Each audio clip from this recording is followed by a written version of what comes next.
তো আমি উত্তর দিছিলাম যে আমি নায়িকা হতে চাই। আমি বানাতে আসছিলাম সিনেমা, আমি ওবিসি করছি, তারপর হচ্ছে কর্পোরেট ডকুমেন্টারি করছি, কিন্তু সিনেমাটাই হচ্ছে না। যে আমি কি করি, আমি কি করি প্রত্যেকটা মানুষের, আমার পাশের বাড়ির মানুষের, ফ্যামিলির মানুষের, এটা হচ্ছে খুবিয়া যে আমি কি করছি।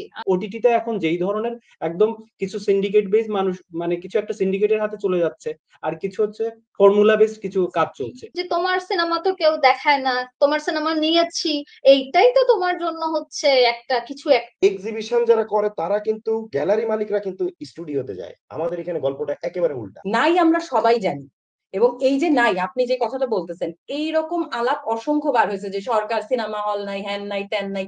এটা আমরা শুনে শুনে শুনে শুনে আমাদের কান ঝালাপালা হয়ে গেছে যে নাই। এবং এই যে এই এখানে বসে থেকে যে আমরা পাঁচজন বলতেছি, এরপরেও হবে না। আমার যখন আমার ক্যাম্পাসে ডিপার্টমেন্টে আমার মানে ফিল্মের ভাইবা পরীক্ষা ছিল, তো ওখানে আমার টিচার আমাকে জিজ্ঞেস করছে যে আমি ফিল্মের কোন সেক্টরে কাজ করতে চাই। তো আমি উত্তর দিছিলাম যে আমি নায়িকা হতে চাই। And আমি শুরুতে বেশ কিছু ছোটখাটো কাজে অভিনয়ও করেছি, এবং তারপরে আমি রিয়েলাইজ করলাম যে আমার আসলে অভিনয়ের থেকে আমি যখন একটা ক্যারেক্টার লিখছি, যখন আমি কিছু বলতে চাচ্ছি, আমি কাউকে দিয়ে কিছু বলা, মানে আমি কোনো একটা কিছু মানুষের সামনে প্রেজেন্ট করতে চাচ্ছি, সেটা আমার কাছে আরো এক্সেসেবল হয়ে গেল যখন আমি আমি লেখা শুরু করলাম। অভিনয়ের ক্ষেত্রে যেটা হচ্ছিল যে আমি কোনো একজনের চিন্তা, থট, এগুলোতে আমি হচ্ছে পার্টিসিপেট করতাম বা আমি পারফর্ম করতাম। কিন্তু এখানে আমার কাছে ব্যাপারটা মোর এক্সাইটিং লাগছে যে আমি এখন, মানে আমি যেটা বলতে চাচ্ছি সেটা আমি বলাতে পারছি। তো এই জায়গা থেকে আমার, মানে আমি আসলে মোরালেস বলবো যে আমি আমার, যদি আমি ফিল্মে না পড়তাম তাহলে আসলে আমি জানি না যে আমি ফিল্ম মেকিং এ আসতাম কিনা, কারণ এর আগে আসলে আমার কোনো রকম ভাবনা ছিল না। সরি, অভিনয় আমি করে আসতেছি। আচ্ছা, আমি বলতে চাচ্ছি যে এখানে আরো আমার সাথে চারজন ডিরেক্টর আছে, আমি ভালো অভিনয় করি। ইফ ইন কেস আপনাদের কাউকে মনে হয় যে আমাকে কাস্ট করতে চান, প্লিজ। আর যারা দেখছেন, অন্য ডিরেক্টর যারা দেখছেন, তারাও আমার সাথে যোগাযোগ করতে পারেন। ইরফানও কিন্তু ভালো অভিনয় করে। আমার সিনেমাতে আসা হয়েছে হচ্ছে সিনেমা দেখতে দেখতে, যে থাকে না যে বন্ধু বন্ধু বান্ধবদের সাথে আলাপ করতেছে প্রতিদিন সন্ধ্যায় চা খাইতে বেরোয়, হাঁটতে বেরোয়। তো তখন হচ্ছে আলাপে আলাপে হইতো, কথাবার্তা হইতো সিনেমা নিয়ে প্রচুর। তো তখন মনে হয়েছে আমার, আচ্ছা ওকে, সিনেমা বানাইতে কেমন লাগে এটা দেখি। তো ওইখান থেকে আমি হচ্ছে খোঁজা শুরু করি যে ওকে সিনেমা পড়ায় কোথায়। তখন খুবই, যেহেতু শুরুর দিকে তখন খুবই ইন্টারেস্ট কাজ করতো। তো এই থেকে আমি হচ্ছে সিনেমা পড়তে যাই, ভর্তি হই। মেইনলি হচ্ছে আমার সিনেমায় একদম যাত্রাটা শুরু হয় আমি যখন ভর্তি হই। ভর্তি হওয়ার পর ডিপার্টমেন্টে গিয়ে আমার হচ্ছে কিছু লোকজন পাই আমার আশপাশে, যারা হচ্ছে ফিল্ম মেকিং এর সাথে অ্যাফিলিয়েটেড। হ্যাঁ, আপু আমার পাশে হচ্ছে স্নিগ্ধা আপু আছে। তো এখান থেকে মূলত ফিল্ম মেকিং এর সাথে যুক্ত হওয়া আর কি। আর যখন থেকে ফিল্ম মেকিং করতেছি তখন থেকে it's getting tough day by day. কারণ হচ্ছে সিনেমা বানাইতে গিয়ে আমি দেখতেছি যে আমার নিজেকে প্রচুর ভাঙা লাগতেছে। দিন দিন শেষে যে কোনো জায়গায় প্রচুর ভাঙা লাগতেছে আমাকে। তো প্রত্যেকটা দিন আমি হচ্ছে যখন থেকে সিনেমার সাথে আছি, সিনেমা নিয়ে পড়তেছি হয়তো অথবা সিনেমা দেখতেছি। আমাদের নদীটা ভাঙছিল, গ্রামের যে নদীটা প্রায় 20 বছর ধরে ভাঙছে, তো ওই যে আমার যে কানেকশনটা তৈরি হলো, এবং তারপর আমি দেখছি যে নদীটা ভাঙছে, প্রতি বছরই ভাঙছে। তো একটা সময় আমার ওটা মানে কাজ করলো যে এই গ্রামটা তো, মানে আমি যেখানে নিজেকে শেকড় খুঁজে পাচ্ছি বা আমার একটা কানেকশন আছে, এই জায়গাটা তো আসলে থাকবে না। আজকে হোক, 5 বছর পরে হোক, 7 বছর পরে হোক, এটা তো আসলে থাকবে না, আমার ফ্যামিলি শিফট করবে বা এরকম। ওই জায়গা থেকে না, প্রথম আমার এই গল্পটা ধরে রাখার, এই গল্পটা বলার বা এই গ্রামটাকে কিছু একটা ধরে রাখার, ওই জায়গা থেকে আসলে আমার এই সিনেমাটা বানানোর চিন্তাটা প্রথমে আসে। চিন্তাটা যখন আমি বাস্তবে রূপ দিতে গেলাম, ওইটা মানে তখন সিনেমাটা আসলে শুরু হলো। কারণ আমি যখন ঢাকা থেকে আমার গ্রামের বাড়িতে যখন শুট করতে গেলাম, আমার সাথে ক্রু ছিল, মানে পুরুষ ক্রু ছিল। এইটা নিয়ে তো আমার ফ্যামিলির প্রচুর ইস্যু ছিল যে কেন আসতেছে, যে আমি কি করি প্রত্যেকটা মানুষের, আমার পাশের বাড়ির মানুষের, ফ্যামিলির মানুষের, এটা হচ্ছে খুবিয়া যে আমি কি করছি। আমি আসলে এই প্রসেসটা বোঝাতে পারি না যে আমি কি করছি। আমার কিন্তু থিয়েটার করতে আসা হচ্ছে অভিনয় করব বলে। তো ওইখান থেকে কাজ করতে করতে আমি আস্তে আস্তে ফেলো ফিল্ম মেকারদের সাথে অ্যাসিস্ট করা শুরু করি। আর আমার পড়াশোনা ছিল ফ্যাশন ডিজাইনে, সেখান থেকে একটা সময় কস্টিউম ডিজাইন, প্রোডাকশন ডিজাইন, ওখান থেকে ওবিসি টিভিসি বানাচ্ছিলাম। নাটক বানাবো বানাবো বলে অ্যাসিস্ট করছি, হচ্ছে না। তো ঠিক ওই মুহূর্তে আসলে আমার মনে হচ্ছিল আমি একটা ট্রমার মধ্যে আটকায় গেছি। আমি বানাতে আসছিলাম সিনেমা, আমি ওবিসি করছি, তারপর হচ্ছে কর্পোরেট ডকুমেন্টারি করছি, কিন্তু সিনেমাটাই হচ্ছে না। তখন আমি একটা সময় নিজেকে শুট করা শুরু করি, আমি এবং আমার ওয়াইফকে শুট করা শুরু করি। এটা ভাবিনি যে এটা কোথাও দেয়া হবে বা কিছু হবে। এইভাবে ফেস্টিভ্যালে দিতে দিতে দেখা গেল যে 3-4টা ফেস্টিভ্যালে যাচ্ছে। তখন মনে হলো যে এই যে প্রসেসটা, এইটা আসলে আমি এতদিন যখন আমি কমিশন ওয়ার্ক গুলো করছিলাম ওইখানে পাচ্ছিলাম না। ওইখানে হচ্ছে আমার জন্য ফোকাস পুলার আলাদা আছে, আমার বাজেট আছে, সবকিছু আছে, কিন্তু একদম ইন্ডিপেন্ডেন্ট ওয়েতে যখন হচ্ছে একদম খুবই গেরিলা টিম নিয়ে কাজ করছি, এইটার যে মজাটা এবং এই প্রসেসটা যে মানে এটা আমি আসলে বলে বোঝাতে পারবো না। এই যে ফিল, এই যে একটা অন্যরকম একটা ভালো লাগা, এইটা আমাকে অন্যরকম একটা নেশায় পেয়ে বসলো। আমার কাছে সিনেমাটা, আমার কাছে মনে হয়েছে আমার শিল্পের একটা টুলস আর কি। আমার ফিল্মটার নাম দেওয়া হয়েছে হচ্ছে যে ইটের জমিনে বিপ্লব। তো এইটার আসলে ব্যাকগ্রাউন্ডটা এরকম যে আমরা খুব কিছুদিন আগেই একটা আন্দোলনের ভিতর দিয়ে প্রচুর পরিমাণ দেয়ালে আমরা গ্রাফিতি করলাম। তো ওই গ্রাফিতিটার থেকেই আসলে আমার এই ফিল্মটার চিন্তা ভাবনা এবং করা। তো আসলে প্রথম দিকে ব্যর্থ হচ্ছিলাম এবং খুব লাগতেছিল যে একটা কিছু তৈরি করলাম কিন্তু কোনোভাবেই কি, কিন্তু আমি আসলে জানি না এটার ওয়েটা কি, ফিল্মটা দেখানোর যে ওয়ে সেটা ওইভাবে ঠিক আমি জানি না। আমরা এখন যেই ভ্যাকুয়ামের মধ্যে এসে পড়ছি, এই জায়গায় কি পড়ার কথা ছিল? আপনি যদি মুক্তিযুদ্ধের কথা বলি, মুক্তিযুদ্ধের পর থেকে এত বছর বাংলাদেশের জার্নি, সিনেমারে আসলে এই 56 বছর ধরে, 54 বছর ধরে কোন জায়গায় মানে নিয়ে গেছে, এইটার জন্য এই রাষ্ট্র বলেন, সরকার বলেন, কিংবা যারা সিনেমার মানে রথী মহারথী হিসেবে নিজেরা দাবি করেন, তাদের দায় দায়িত্ব, তাদের কাছে আপনার কোনো অভিযোগ বা প্রত্যাশা, বা আগামী দিনে আপনার নিজের দায়িত্ব কি? আমরা তো বানালাম, বানানোর পরে একটা জিনিস থাকে যখন আমরা ফেস্টিভ্যাল গুলো দিতে থাকি, একটা হচ্ছে ফার্স্টে আমরা দেখি যে ফেস্টিভ্যালের এটা হচ্ছে ফিসটা কত। এখন ফিসটা যদি হচ্ছে আমি কভার করতে পারি ওই দেখে হচ্ছে একটা লিস্ট করি যে কোথায় কোথায় দিব। দেওয়ার পরে খুব আকাঙ্ক্ষা নিয়ে ইমেল চেক করতে থাকি যে নোটিফিকেশনটা কবে, নোটিফিকেশনটা আসছে কিনা, যেখান যেখান থেকে আসছে। তারপরে হচ্ছে আমি কি ওখানটায় যেতে পারবো নাকি শুধু আমি অনলাইনে পাঠিয়ে দেবো। আচ্ছা, কয়েকটা জায়গায় ঘুরে আসলো, ঘুরে এসে আমাদের দেশে এসে ছবিটা মুখ থুবড়ে পড়ে। কারণ প্রথমে আমরা শর্টস দিয়ে জার্নিটা শুরু করি। আমাদের এইখানে শর্টস দেখানোর মতো ওই ধরনের কোনো প্ল্যাটফর্ম নেই, কিন্তু আমাদের এখানে স্টিল আসলে দেখানোর মতো এখনো ওইভাবে একটা ডিস্ট্রিবিউশন চেইন তৈরি হয়নি, এবং শর্টস এর ক্ষেত্রে তো একদমই নাই। এবং আমাদের যে ওটিটি প্ল্যাটফর্ম বা হচ্ছে টিভি চ্যানেল গুলো আছে, ওইখানে আসলে কোনো ধরনের কোনো চাঙ্ক নাই যে এখানে শর্টস দেখানো হয়। শর্টস কিন্তু একটা পাইপলাইন, যেখানে আমাদের এখানে ফিল্ম মেকাররা আস্তে আস্তে শর্টস করে ফিচারের জন্য নিজেদেরকে তৈরি করছে, কিন্তু শর্টস গুলা বানিয়ে 2-3টা ফেস্টিভ্যালের পরে ও করবে কি? এটা থেকে না আসছে কোনো ধরনের ফাইন্যান্সিয়াল বেনিফিট, বা এটা থেকে লাস্টে সে কোথাও দেখাতে পারছে দেশীয় মানে দেশের অডিয়েন্সকে। তো এই জায়গাটায় এখনো একটা বিশাল বড় গ্যাপ রয়ে গেছে বলে আমার কাছে মনে হয়। মানে আপনার সিনেমা, আপনি সিনেমা কার জন্য বানাচ্ছেন? মানে ওইটা কি ওই ইয়ের জন্য, মানে বিদেশি দর্শকদের জন্য যারা মানে ফেস্টিভ্যালে দেখেন? যে আমি আসলে আমার দেশের মানুষের জন্য বানাতে চাই। যেমন যে সিনেমাটা হাতে কলমে সেখানে তো দেখিয়েছিল, ওই সিনেমাটা আমার গ্রামে শুট করা। আমি প্রথমত চাইবো যে আমার গ্রামের মানুষকে দেখাইতে, নড়াইলের মানুষকে দেখাই। যদি নড়াইলে সিনেমা দেখানোর একটা জায়গা থাকতো আমার এলাকায়, বা সিনেমাটা যদি আমি দেখাইতে পারতাম, তাহলে আমি আসলে কি করি বা সিনেমাটা কি, এটা যদি আমার ফ্যামিলি বলেন বা আশেপাশের মানুষগুলো একটু দেখতো বা বুঝতো যে না এটা এরকম বা এটা কি করতেছে, বা তাইলে হয়তো হয় কি যে এই যে ফিল্ম মেকিং এর যে জার্নিটা হচ্ছে, এটা তো এই যে যে একটা টানাপোড়েনের মধ্যে যাচ্ছে যে কি করছো কি করবা, এই যে সবসময় একটা ট্রমার মধ্যে দিয়ে যাইতে হয়, এই সামাজিক অ্যাকসেপ্টেন্সটা যদি তৈরি হতো, তাহলে মনে হয় কাজ করাটা একটু বেটার ভাবে করতে পারতাম আমি খুব। এবং এর জন্য আসলে আমার কাছে মনে হয় যে আমরা সবসময় একজন আরেকজনের গায়ে কাদা ছুড়ি। আমার কাছে মনে হয় যে সিনেমা হয় না এই জন্য হল বন্ধ। সিনেমা অনেক বেশি সিনেমা হলে হলগুলো ওপেন থাকতো। আমার একটা বন্ধু সিনেমা কিছুদিন আগে, ওই যে আপনি যেটা বলছিলেন, যে আপু যেটা বলছিল, ও হচ্ছে একটা ইয়াতে বিরিশিরির দিকে একটা জায়গায় তো শুটিং করছে। পরে সেখানে গিয়ে ও সিনেমাটা স্ক্রিনিং করেছে এবং ওইটার একটা বেশ সুন্দর রেসপন্স হয়েছে। মানে যে বাড়িতে যে লোকজনের সাথেও কাজ করছে সেইখানে বসে থেকে ও সিনেমাটা দেখাইতে পারছে। তো এগুলা মানে এগুলা যে হচ্ছে না তা না, এগুলা হয়। আমার কাছে মনে হয় যে আমরা আমাদের যেটা করণীয় সেটা না করে আমরা বেশি হচ্ছে দোষ দিতে পছন্দ করি, যে আমার এটা নাই, আমার ওইটা নাই, আমার টাকা নাই। ইচ্ছা করলে আসলে এটা করা সম্ভব। যখন আমি নিজেকে একটা ডিরেক্টর হিসেবে বলতেছি যে আমি ডিরেক্টর, আমি আমি সিনেমা বানাইতে চাই, আমি সিনেমা বানাচ্ছি, তখন এটা আমারও রেসপন্সিবিলিটি যে আমি কিভাবে আমার পেট চালাবো, আমি কিভাবে আমার সিনেমাটা দেখাবো। আর অবশ্যই যখন আমি একজন ইন্ডিপেন্ডেন্ট ফিল্ম মেকার, আমি বলতেছি আমি স্বাধীন চলচ্চিত্র নির্মাতা, তো ইটস আমার দায়িত্ব, আসলে এটা পুরোটাই আমার দায়িত্ব। আমাকেই ওই মেকানিজমটা বের করতে হবে, আমি কার কাছ থেকে টাকাটা পাবো, আমি কিভাবে সিনেমাটা দেখাবো। তো আমার কাছে, আমি এটাতে আমি একদমই বিলিভ করি না যে ওর দোষ, এর দোষ, হল বন্ধ কেন।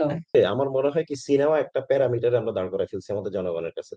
সিনেমা মানে এইটা হবে, আমাদের মাছ পিপল ওইটার ভিতরে আটকে আছে। ছোট সিনেমা বা ইন্ডিপেন্ডেন্ট ফিল্ম মেকাররা অন্য কোনো টাইপের সিনেমা বানাচ্ছে, সেটা আমার মনে হয় মাছ পিপল এইভাবে এখনো গ্রহণ করতে পারে নাই। তাদের কাছে এটা সিনেমা না। কখনো কখনো তারা এটাকে নাটক, কখনো কখনো এটাকে রিলস, এখন মানে আধুনিক সময়ের তাদের কাছে যে ডিভাইস গুলো আছে সেদিক থেকে ওরা কিন্তু কাউন্ট করে ফেলতেছে। বাট সিনেমা 1 মিনিটেরও হতে পারে, সিনেমা 2 মিনিটেরও হতে পারে, এটা একটা ব্যাপার। আর আরেকটা ব্যাপার হচ্ছে যে আপনি যেটা বলতেছিলেন যে এটা দায়িত্ব কার। দায়িত্ব প্রথমত, মানে আমার মনে হয় শিল্পকলার যে কোনো সেক্টরের প্রথম দায়িত্ব গভর্নমেন্ট, যে কোনো ভাবেই তাকে নিতে হবে। এই দায় সে এড়াইতে পারে না। সেই গভর্নমেন্ট এখান থেকে মাছ পিপলের মাঝখানে একটু একটু একটু একটু করে দেখাইতে দেখাইতে অভ্যাসটা করে তুলতে হবে। সেটা আমাদের মনে হয় কখনোই হয়ে ওঠেনি। গত বছরের লাস্টে যেটা রাঙামাটি হিল ফিল্ম ফেস্টিভ্যাল, খুবই ভালো একটা আয়োজন ছিল, যেটা ঢাকা শহরের বাইরে খুবই ভালো একটা ফেস্টিভ্যাল। তো সেখানে এত সুন্দরভাবে ওরা আয়োজন করছে, হয়তো একটু ইয়ে ছিল, ওখানকার স্থানীয় মানুষরা আসছে, খুব ভালোভাবে দেখছে, এবং সেখানে কিছু কিউরেটেড ফিল্মও ছিল, আমাদের বিভিন্ন জায়গা থেকে ফিল্ম আসছে। তো এই শর্টস গুলা মানুষের দেখার একটা অভ্যস্ততা তৈরি করতে হবে। সেটার জন্য আমার মনে হয় যে শিল্পকলা একটা বড় অবদান রাখতে পারে, যদি ওরা প্রত্যেকটা জায়গায়, আমাদের 64টা জেলায় যে শিল্পকলা গুলো আছে, সেটা শুধু বছরে একবার একটা ফেস্টিভ্যাল করেই এটা বন্ধ করে না দিয়ে, সেটা যদি প্রতি মাসে বা 2-3 মাস অন্তর এই এই ধরনের একটা ইনিশিয়েটিভ নেওয়া যায়, এবং একই ভাবে আমাদের যে ওটিটি প্ল্যাটফর্ম এবং টেলিভিশন চ্যানেলগুলোও যদি এই ধরনের একটা চাঙ্ক রাখে শর্টস এর জন্য, সেটা মনে হয় যে অনেক বড় একটা কার্যকরী ভূমিকা পালন করবে বলে আমার কাছে। যদি আপনারা এই ক্ষেত্রে সরকারকে দায় দেন, তাহলে হচ্ছে সমাজ, আমাদের আমরা ফিল্ম মেকাররা, শিল্পীরা আসলে কি করব? সরি, আমার নামটা মনে নেই। উনি হচ্ছে ঘুরে ঘুরে বাংলাদেশের যত রেল স্টেশন আছে, রেল স্টেশনের ছোট বাচ্চাদেরকে সিনেমা দেয়। তো এখন ওনার সাথে কথা বলে আমরা যেটা একটু জানতে পারলাম যে আহ, উনি এই ইনিশিয়েটিভটা প্রায় 2 বছর ধরে রান করতেছে, কিন্তু হচ্ছে আহ, এখনো পর্যন্ত উনি মানে সাকসেসফুলি করতে পারেননি, অথবা যতটুকু করছেন উনি নিজে পার্সোনালি হ্যাপি। তো এখন আমার কথা হচ্ছে, যদি এই জায়গায় আমরা সবসময় গভর্নমেন্টকে দায় দিই, তারপর সরকারকে দায় দিই, তো ব্যক্তি শিল্পী হিসেবে হচ্ছে আমাদের দায়িত্বটা কি থাকে? আমরা দায় দিচ্ছি না, ধরেন এই ধরনের ইনিশিয়েটিভ, তো একটা ছবি আমরা দেখিয়ে আসলে আয়োজন করতে, একটা স্পেস নেয়া, কারোর সাথে কোলাবোরেট করা, তারপর প্রজেক্টর অ্যারেঞ্জ করা, তো ওটা থেকে আসলে ওইভাবে কোনো রিটার্ন আসে না। তো কন্টিনিউ এটা একক ব্যক্তির পক্ষে কোনো ধরনের অর্গানাইজেশনের সাপোর্ট ছাড়া এটা কন্টিনিউ করা আসলে একটু কোয়াইট ডিফিকাল্ট। তো সেটা যদি স্থানীয়ভাবে সরকারি বা বেসরকারি ভাবে কিছু সাপোর্ট পাওয়া যায়, তখন আসলে এই ইনিশিয়েটিভ গুলো নেওয়া যায়। এখন হয়তো অনেকগুলো ইনিশিয়েটিভ আছে, কিন্তু কতদিন ধরে রাখতে পারবে? কোনো ধরনের সাপোর্ট ছাড়া এটা ধরে রাখাটা ডিফিকাল্ট। এটা একটা মানে স্ট্রাকচারের মধ্যে থাকতে হবে ব্যাপার। কিন্তু কথা হচ্ছে যে শিল্পীরও তো পেট আছে, সেটা তো আমরা কেউই অস্বীকার করতে পারি না, শিল্পীরও পেট চালাইতে হবে। এবং আমার মনে হয় যে হ্যাঁ, আমি সিনেমা বানাবো, কিন্তু আমার সাথে এটাও মাথায় রাখতেই তো হয়, আমার তো রাখতেই হচ্ছে যে না, আমার খাইতে হবে। এই চিন্তা না করে তো আমি সিনেমা বানাইতে পারতেছি না। তো যেহেতু এটা আমার করতে হচ্ছে চিন্তাটা, তো সেখানে আমি আসলে একা সিনেমাটা বানাচ্ছি, তারপর যে ডিস্ট্রিবিউশন বলি বা দর্শককে দেখানো বলি, এত কিছু আসলে আমার একা ব্যক্তির পক্ষে তো আসলে সম্ভব হয়ে ওঠে না। প্রডিউসারদের এই প্রশ্ন জিজ্ঞেস করেন যে ডিরেক্টররা কি খাবে, এবং আমি কেন এটা চিন্তা করবো? আমি চিন্তা করবো সিনেমা নিয়ে, প্রডিউসার চিন্তা করবে এটা থেকে রিটার্ন কি আসবে, আমি গল্প নিয়ে ভাববো। আমাদের এখানে কি ওইভাবে প্রডিউসার তৈরি হয়েছে?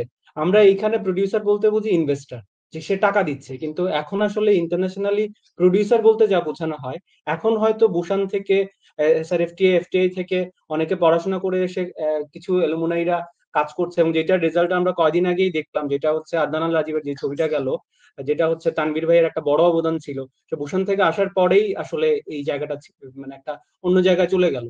প্রডিউসারের এই জায়গাটা আমাদের এইখানে এখনো ওভাবে গড়ে ওঠেনি, যে একদমই ফিল্ম বানানোর পরে ডিরেক্টর সে বানাবে, তার আর চিন্তা করতে হবে না। একটা মানুষ স্পেসিফিক্যালি এই ফিল্মটা কোথায় যাবে, ডিস্ট্রিবিউশন কি হবে, কোন ফেস্টিভ্যালে যাবে, কোন ফেস্টিভ্যাল প্রোগ্রামের সাথে মিটিং এ বসবে, এগুলা দেখবে, এই জায়গাটা হচ্ছে।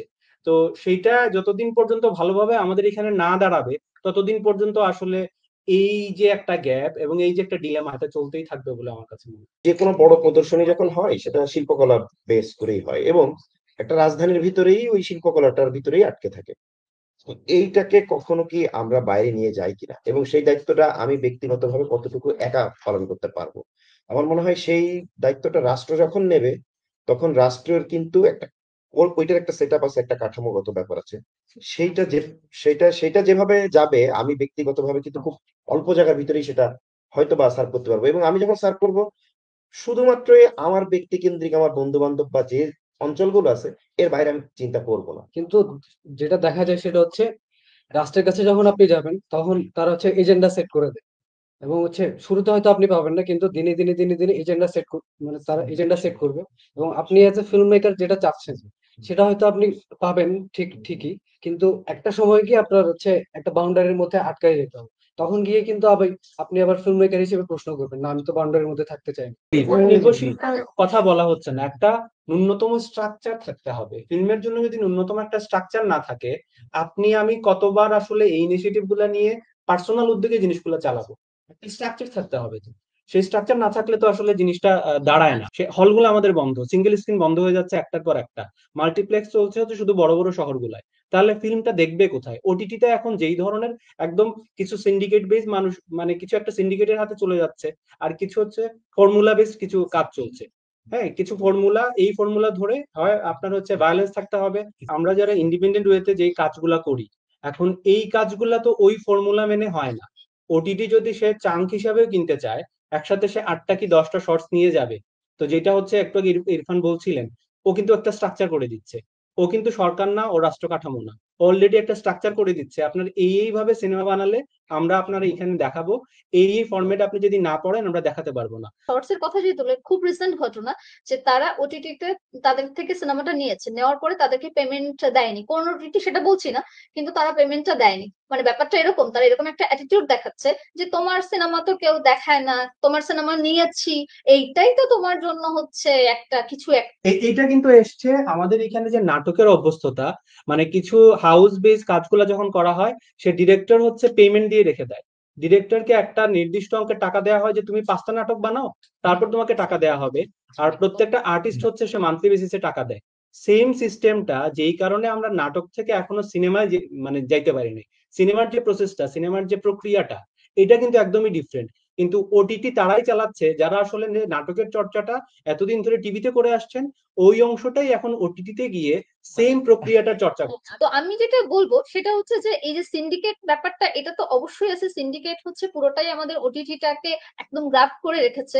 সিন্ডিকেটের বাইরে যে আমি যেমন একটা কাজের জন্য যে আমি করতে চাই ইন্ডিপেন্ডেন্টলি, যদি একটা প্রজেক্ট নিয়ে যাই, প্রথম কথা হচ্ছে আমার কানেকশন না থাকলে ওরা তো আমার প্রজেক্টটা দেখবেই না। প্রথম কথা হচ্ছে এখানে যে ওরা আমি কার কাছে প্রজেক্টও যাব? দেখবে না, আমি কার কাছে প্রথমে যাবো? হচ্ছে আমি কাকে এই কল কোনো, দিব, এটা হবে না। দিয়ে আমি এক্স ওয়াই জেড এর অফিসে যাব। ছিলাম যে আমি যদি এখন একটা আমার আইডিয়া নিয়ে যেতে চাই, আমি এক্স ওয়াই জেড কাকে চিনি, কার নাম্বার আমার কাছে আছে বা হোয়াটসঅ্যাপ নাম্বার আছে, তাকে যদি আমি কল না দিয়ে যাই, তাহলে ডেফিনেটলি আমি এই প্রজেক্টটা পাচ্ছি না। কিন্তু আমি এটা কেন মানে আমি এটা মানে এই এক্সপেকটেশনটাও আমি কেন রাখতেছি যে আমার জন্য সবকিছু রেডি থাকবে। মানে আমাকে ওই মানে একজন ডক্টর বা একজন টিচার বা একজন ইঞ্জিনিয়ার, সেও কি তার কাজে সবকিছু রেডি পায়? সেও তো ওই স্ট্রাগলটা করে যায়। স্নিগ্ধা, আপনার সন্দেশ ছবিটা আমি প্রথম দেখতে পাই হচ্ছে হিল ফিল্ম ফেস্টিভ্যালে, তারপর হাতে গরম ইয়েতে। যদি এই দুইটা ইনিশিয়েটিভ ওনারা না নিত, দুটাই কিন্তু হচ্ছে বেসরকারি ভাবে, তাহলে আপনার এত ভালো কাজটা আসলে আমি দেখতে পেতাম না। সো আপনি কি আপনার এই কাজটা ধরেন আমাদের এখানে ন্যাশনাল বা কোনো জায়গায় আসার তাহলে স্কোপটা কি, আপনি তাহলে কিভাবে দেখাবেন? আমি খুঁজে বের করছি হিল ফিল্ম ফেস্টিভ্যালকে, হুম, হুম। আমি খুঁজে বের করছি হাতে গরম সিঙ্গারাকে। মানে আমার পয়েন্টটা হচ্ছে যে এটা আমারও এটা আমারও রেসপন্সিবিলিটি খুঁজে বের করা। কিন্তু হাতে গরম সিঙ্গারা আমি যেটা বলতে চাই, বা হিল ফিল্ম ফেস্টিভ্যাল কি আপনার কোনো স্ক্রিনিং ফি দিয়েছে? আপনি দেশের বাইরে যদি দেখেন, স্ক্রিনিং ফি ছাড়া ফিল্ম গুলো দেখানো হয় না। অনেকগুলো ফেস্টিভ্যাল আপনারা একটা এজ এন আর্টিস্ট আপনি একটা ফিল্ম বানালেন, আপনি যদি এখন ওটিটিতেও না যায়, আপনার তাহলে ফিডব্যাকটা কি? শর্টস এর পর শর্টস আমি বানিয়েই যাব, আমার দাড়ি পাকতে থাকবে, আমার চুল পাকতে থাকবে, আমি ফান্ডের পিছনে ঘুরে বেড়াবো, আমি ফিচার বানাবো, তারপরে ডিস্ট্রিবিউশন খুঁজবো, তারপর আমি হলে কিভাবে যাবে সেটা খুঁজবো। তাহলে আমি একটা জীবনে কয়টা ফিচার বানাতে পারি? একজন একজন ফিল্ম মেকার মানে সে সবই করবে এবং তার ডিস্ট্রিবিউশনের দায়িত্বটাও সে নিবে। তাহলে আসলে তাকে তার তো উচিত আমার মনে হয় বিবিএ তেও পড়া। কেন জানবো না এটা? আমার কথা হচ্ছে যে আমি জানবো মানে একটা আমি জিনিস আর সেটা সম্পর্কে কিন্তু আমাকে আপনি বাধ্য তো না, আপনি খালি বাধ্য হবে আমি মানে আপনি চিন্তা আমি কিন্তু বাধ্য হচ্ছি। বাধ্য হওয়া কিন্তু একটা ভিন্ন আমি কিন্তু বলছি না যে আমি সব করব, আমি বলছি যে আমি জানবো কে আমার জন্য এটা করে দিবে। সেই সেইটা আমি সেই স্ট্রাকচারটাই আমি স্নিগ্ধার উত্তরটা দিতে চাই। আমি এটা দিয়ে দিই, ওইটাই দিয়ে দিই। সেটা হচ্ছে যে আমি ক্যানভাস বানাবো, আমি রং তৈরি করব, আবার আপনি আমাকেই বলতেছেন পেন্টিংটা, আমার এনার্জিটা কতক্ষণ ওখানে ধরে রাখবো আমি। সো এই রঙের দোকানে রং থাকবে, ক্যানভাসের দোকানে ক্যানভাসই থাকবে। আমি দুইটা অবশ্যই পারচেস করব এবং আমি পেন্টিংটা করব, কিন্তু আপনার সূত্র মতো এখন আমাকে রঙও তৈরি করতে হবে, গাছের ছাল টাল বাকল থেকে থেকে আমি আবার চট থেকে। তাহলে তো আমার ডিওপি লাগতো না, আমার কস্টিউম ডিজাইনার লাগতো না, মানে see, ডিরেক্টর আমি লাগতো না, আমি প্রডিউসার লাগতো না, এডিটর, মানে কালারিস্ট বা সাউন্ড ডিজাইনার কাউকে হয়তো প্রয়োজন হতো না যদি সবকিছুই আমি করতে যাই। আমি বলছি না যে ডিরেক্টর নিজে সব করবে, ডিরেক্টর এডিট করবে, ডিরেক্টরই ডিওপি হবে না। আমার পয়েন্ট হচ্ছে যখন আমি হচ্ছে কোনো অর্গানাইজেশন বা কোনো কি বলে এটাকে, আমি নিজে একা স্বাধীনভাবে সিনেমা নির্মাণ করার ডিসিশন নিচ্ছি এবং আমি নিজেকে দাবি করতেছি যে আমি আমি হচ্ছে গতানুগতিক যেগুলো সিনেমা হলে আসতেছে আমি সেরকম সিনেমা বানাই না, আমি ব্যতিক্রম ধর্মী সিনেমা বানাই। তো তখন গিয়ে এটা আমার রেসপন্সিবিলিটি যে যদি আমি ওই যে ভাইয়ের কথাতে আসি, যদি আমি একটা রং তুলি পেন্সিল এগুলা কিনতে চাই, আমার যাইতে হবে না, আমি যেতে চাই না, কিন্তু আমি জানি যে কোন দোকানে রংটা পাওয়া যায়। আমি সেই দোকানে আমার টিম থেকে লোক পাঠাবো যে আমার হয়ে জিনিসটা কিনে এনে দাও। মানে আমি রং বানাইতে বসবো না, যেখানে রং বানানো আছে আমি সেই জায়গাটা খুঁজে বের করবো এবং তাকে অফার করব যে দেখো আমি এই ছবিটা আঁকতে চাই, তোমার এই রংটা আমার দরকার, সো আমার সাথে তুমি টিম হও। এখন আপনার কি মনে হয় আপনি আপনি যেই মানুষটাকে পাঠাবেন আমাদের এখানে ওই মানুষটা তৈরি হয়েছে? ওই মানুষটা আমাদের, আমরাই ওই মানুষটা, আমার পয়েন্ট হচ্ছে আমরাই ওই মানুষটা, আমরাই ওইটা তৈরি করতে চাই। কতকাল এভাবে ব্লেম করবো? এখানে আমরা 5 জন মানুষ বসে আছি, আমরা 5 জনই ওই ইনিশিয়েটিভটা নিতে পারি। হ্যাঁ ডেফিনেটলি না, So মানে ব্লেম আমার করছি না। যখন একটা দায় দিয়ে দিচ্ছি যে এটা সরকারের কাজ, এটা ব্লেম করছি না কিন্তু, আমরা কিন্তু ব্লেম করছি না। ধরেন এই যে ধরেন ঢাকায় বসে আজকে কামারশালায় আমরা 5 জন কথা বলছি, 64টা জেলার কয়টা ছেলে মেয়ে এসে এখানে কথা বলতে পারবে? সো আপনি আমি পুরো এখন যতগুলো কাজ করেছি আমি নিজেই করেছি, নিজের ফান্ডে করেছি, এবং যে ফিচারটা করেছি 3টা 4টা লেবে যাচ্ছে, সেইখানে স্টিল নিজেই প্রডিউসিং সহ সবকিছুই করে যাচ্ছে। আমি কিন্তু দায় দিচ্ছি না। আমি কি কাজ থামিয়ে থাকবো? আমি ফান্ড পাচ্ছি না, ফান্ডের জন্য অ্যাপ্লাই করে যাচ্ছি, প্রডিউসার পাচ্ছি না, কাজ কিন্তু থামাচ্ছি না।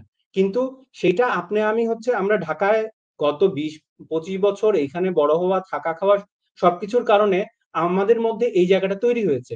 যেই ছেলেটা সিলেটে থাকে, যেই মেয়েটা চিটাগাঙে থাকে, যেই ছেলেটা হচ্ছে নড়াইলে থাকে, ও কি করবে? আমি পেন্টিং এর উদাহরণ দিয়ে যেহেতু রং তুলে আসলো সেটা দিয়ে বলি, আমার মনে হয় কি যে আমরা ওটিটি আর স্বাধীন চলচ্চিত্রটাকে এক জায়গায় করে ফেলছি। সেই জন্য বারবারই বলছি আমরা স্বাধীন চলচ্চিত্রটাকে কিভাবে প্রদর্শিত করবো এটাই আমাদের চিন্তা, ওইটা কিভাবে তৈরি করব, ওটার ইনভেস্টর কে, ওইটা আমরাই আসলে এটা কেউ হবে না। এটা আমার নিজের ভালো লাগা থেকেই উজাড় করে নিয়েই একটা মোবাইল কেনাকে মানে স্যাক্রিফাইস করে নিয়ে ওটা তৈরি করতেছি। বাট আমার স্বপ্নটুকু যে যেটা বানালাম সেটা আমি দেখাবো কিভাবে, এখন এটা ছাড়া আর কিন্তু কিছু না। কিন্তু আপনি ওটিটির যে প্ল্যাটফর্মে গেলেন ওইটা একেবারে বাণিজ্যিক গল্প, ওইটা একেবারে আলাদা, ওটার সাথে এটা মনে হয় প্যারালালি এক করার কোনো দরকারই নাই। আমি যদি বাইরের কথাই বলি, একটু বাইরের কথা আসতেছে, যে এক্সিবিশন যারা করে তারা কিন্তু গ্যালারি মালিকরা কিন্তু স্টুডিওতে যায়, আমাদের এখানে গল্পটা একেবারে উল্টা। আমরা সারাদিন গিয়ে সারাদিন স্টুডিওতে বসে থাকি, যে মানে গ্যালারিতে বসে থাকি কবে একটা ছবি কিনবেন, গল্পটা কি সেটা হওয়ার আচ্ছা কথা? তাহলে আপনি বিজনেস করবেন আমার ছবি বিক্রি করে, উল্টা আমাকে কেন আপনার কাছে যাইতে হবে? আপনার উল্টা হয়ে গেল না? সিংহা যেটা বললেন যে কেন নিতে হবে, তাহলে ধরেন আমি হাতে কলম সিঙ্গারায় গেলাম, আপনার ছবি দেখতে পেলাম, হিল ফিল্ম ফেস্টিভ্যালে আমার ছবি ছিল বলে দেখতে পাইলাম। যে মানুষ সিলেটে থাকে আপনার ছবি কিভাবে দেখবে আপনি যদি আমাকে একটু বলেন? ওখানে কোনো ফেস্টিভ্যাল হয় না, ওখানে কোনো এই ধরনের উদ্যোগ হয় না। বা যে নড়াইলে থাকে আপনার ছবিটা আমার মনে হয় সবার দেখা উচিত, খুব ভালো একটা কাজ আপনি করেছেন। তারপর অনুশ্রীর যে কাজটা, বা আমাদের এখানে মস্কোতে যখন প্রথম যে কাজটা যুবরাজ শামীমের কাজ গেল, খুবই আমাদের একটা গল্প। এইটা আমাদের দেশের কয়টা স্থানীয় পর্যায়ে মানুষ দেখেছে, একদম আমাদের মাটির গল্প। এই কাজটা তাহলে সে কিভাবে দেখবে? আমাকে যদি আপনি এটা একটু বলেন, বা আপনার যে গল্পটা বানিয়েছেন সেটা আপনি কিভাবে জেলা পর্যায়ে দেখাতে চান? শুধু ফেস্টিভ্যাল ঘুরেই কিন্তু থমকে যায় এসে, বাইরে ঘুরে আসলো, অমুক তমুক ফেস্টিভ্যালে গেল, দেশে এসে যেই প্রতিনিধিরা আমি প্রতিনিধিত্ব করছি, যে জনগোষ্ঠীর গল্পটা বলছি, ওরা আমার কাজটা দেখতে পাচ্ছে না। এবং ওদের কিন্তু এই ওয়ার্ল্ড সিনেমার এই ভাইবটা সম্পর্কে ধারণাও তৈরি হচ্ছে না যে আমাদের এখানে কিসব ফ্যাসিনেটিং কাজ হচ্ছে, কারণ দেখানোর জায়গা নাই। Independent film maker, independent doctor মানে তো এইটা না যে আপনার সমস্ত কিছু, রাষ্ট্রের তো একটা দায় আছে। আপনি রাষ্ট্রের ট্যাক্স দেন, ভ্যাট দেন, আপনি যে ক্যামেরাটা কিনছেন, আপনি যে কি বলে এই সিনেমায় ব্যবহার করেন, যত কিছু ব্যবহার করছেন সেটার জন্য আপনার ভ্যাট ট্যাক্স দিতে হয়েছে না? যে আপনি ভ্যাট দিচ্ছেন, ট্যাক্স দিচ্ছেন, সব দিচ্ছেন, রাষ্ট্র টাকা পাচ্ছে। তো রাষ্ট্র এরকম হাজার হাজার মানুষের এই ভ্যাট ট্যাক্স খেয়ে ওই টাকাটা কোথায় খরচ করে? সেখানে কি আপনার হক নাই? নাই, আমরা সবাই জানি। এবং এই যে নাই, আপনি যে কথাটা বলতেছেন, এইরকম আলাপ অসংখ্য বার হয়েছে যে সরকার সিনেমা হল নাই, হ্যান নাই, ত্যান নাই। এটা আমরা শুনে শুনে শুনে শুনে আমাদের কান ঝালাপালা হয়ে গেছে যে নাই। এবং এই যে এই এখানে বসে থেকে যে আমরা 5 জন বলতেছি, এরপরেও হবে না। তো আমার কথা হচ্ছে আইদার হওয়ান, না হলে অল্টারনেটিভ কিছু করেন। সো আমি ওইটাই প্র্যাকটিস করি যে আমি এই আলাপে আর নাই। আমি আর ওই যে প্ল্যাকার্ডস নিয়ে আমার হল লাগবে, সিনেমা বাঁচাও মুডে নাই। আমি আছি না। যে নাই। সো আমি আমার ওইতে কাজটা করব। হচ্ছে যে আমরা বারবারই বলতেছি যে আমার সিনেমা আমি দেখাবো কোথায়? আপনি ফেসবুকে দেখান, আপনি ইউটিউবে দেখান। মানে দেখাতে চাওয়ার কোনো মানে অপশনের অভাব নাই। মানে আপনি একটা আমি যদি আজকে একটা ইউটিউব চ্যানেল খুলি, যে এই আমরা যেখানে এসে বসে লাইভ করতেছি, এরকম একটা পেজ খুলে আপনার সিনেমা দেখান, ওইটা কি আর আটকে থাকতেছে? মানে দেখানো মানে কি আমি বুঝতে পারতেছি না যে আপনাদের কাছে দেখানো মানেটা কি? যে আমি একটা গ্র্যান্ড হল বুক করে দেখাচ্ছি, নাকি আমি দেখাতে চাই? আমি যদি দেখাতে চাই, আমার পয়েন্টটা যদি এটা হয় যে আমি একটা সিনেমা বানাচ্ছি, এট এনি কস্ট আমি মানুষজনকে দেখাবো, তাহলে দেয়ার ইজ 1000 ওয়েজ। সেটা হচ্ছে প্রত্যেকটা জিনিসের আপু একটা আবেদন আছে। আমি চাইলে বহুভাবে দেখাইতে পারি, কিন্তু ওই স্ট্রাকচারাল ফ্রেমের ভিতরে যদি আমি না নিয়ে আসতে পারি, তাহলে ওর আবেদন মনে হয় যথেষ্ট পরিমাণে কমে যায় এবং সেটা থাকে না। সেটা হচ্ছে যে সিনেমাটা বিশেষ আবেদন রাখে বিধায় সিনেমা হলের মানে তৈরি হয়। আমি বাসায় বসে কিন্তু একটা ফিল্ম দেখতেই পারি। আমার ফিল্ম দেখার ভিতরে কলিং বেল বাজবে, আমার ফিল্ম দেখার ভিতরে বুয়া আসবে, নানান ঘটনা ঘটবে। আমি সিনেমা হলে ওই কনসেন্ট্রেশনটা দিয়ে ওই পর্দায় ওই সাউন্ডটা নিয়েই কিন্তু ওটা দেখতে চাই, এবং ফিল্ম মেকার কিন্তু ওইভাবেই সেটা আমার মনে হয় যে তৈরিটাও করেন ওইভাবেই আর কি। যে সেটা শুধুমাত্র একটা, তাহলে ছোট পর্দার বড় পর্দার পার্থক্যটাই থাকতো না। তো দেখানো তো যাই আসলে বিভিন্ন জায়গায়, সেই উদ্যোগগুলো হচ্ছে, কিন্তু এইটা হচ্ছে এককভাবে একজন দুইজন নিয়ে আপনি মাস পিপুলের কাছে সিনেমাটাকে কতটা পৌঁছে দিতে পারবেন বা কতটা কানেক্টিভ করতে পারবেন। এখনো যদি গ্রামে গঞ্জে যান, কয়জনের হাতে ফেসবুক আছে বা ইউটিউব আছে? আমরা সবকিছু শহর কেন্দ্রিক চিন্তা করি। আমরা এখনো সবকিছু মানে না, আমরা ধরি সবার হাতে ফেসবুক ইউটিউব আছে। হ্যাঁ, না, এটা আমার কাছে মনে হয় না। হ্যাঁ, আমি এগ্রি করি না। আমরা শহর কেন্দ্রিক এক ধরনের শিক্ষিত মানুষের জায়গা থেকে দেখছি, আমাদের মধ্যবিত্ত চিন্তা ভাবনা একটা জায়গায় আটকে আছে। আপনি কি বিদেশি সিনেমা দেখতেছেন না? আপনি কি বিদেশের সিনেমা হলে গিয়ে দেখতেছেন নাকি ডাউনলোড করে দেখতেছেন? আমি দেখতেছি কারণ আমার রুচিটা ওই বিদেশি সিনেমাকে ম্যাচ করতেছে, এই জন্য আমি দেখতেছি। আমি এখন জোর করে কথা সবাইকে হচ্ছে- কেন আমার সিনেমা দেখাবো? যার আমার সিনেমা দেখতে ভালো লাগতেছে না, যে আমার কন্টেন্টটা মানে পছন্দ করে না, তার সব কন্টেন্ট মাসকুলের জন্য নাও। আমরা বারবারই বলতেছি যে আমাদের রুচি ওদের রুচি। তাহলে যদি মাস না হয় তাহলে সেই সব সিনেমার টার্গেট অডিয়েন্স কি এক? না, আলাদা, কিন্তু আমাদের না, আমি কেন একটা সিনেমা জোর করে আমি বলছি সবাইকে যে দেখাবো? কেন আমাদের আমাদের যেটা হচ্ছে কমতি আসলে ডট কানেক্ট করা আর কি। আমরা সবাই অ্যাজ এ ফিল্ম মেকার সবাই বলতেছি আমার হচ্ছে একটা পায়ের নিচে মাটি লাগবে, কিন্তু পায়ের নিচে মাটিটা হচ্ছে আমরা সবাই যদি একসাথে হই তাহলে I think এক্স্যাক্টলি, আমি বলতে হচ্ছে পায়ের চাচ্ছিলাম নিচে যে মাটিটা চলে। অর্গানাইজেশন গুলো, যে আমরা আমি যেগুলোর কথা বারবার বলতেছি যে আমরাই তো ওই মানুষগুলা, মানে আমরাই তো ওই যেমন ধরেন হিল ফিল্ম করছে, হাতে গরম সিঙ্গারা করছে, কারণ তারা হচ্ছে কানেক্ট করতে চাইছে লোকজনকে। অথবা আপনার মনে হইতেছে যে আপনি ফিল্মটা যখন স্ক্রিনিং করাতে যাবেন তখন আপনি একা, তখন আপনি কানেক্ট করেন, আমার কাছে একটা প্রজেক্টর আছে, আমি আপনাকে প্রজেক্টর দিচ্ছি, আমরা সবাই মিলে কানেক্ট করে যদি তখন করতে পারি, আমি মানে এই মানে কাঠামোর পিছিয়ে না দেয়, সেটা সত্যি কাঠামোর অবশ্যই, হচ্ছে সেটার সাথে ডিসএগ্রি করছি না।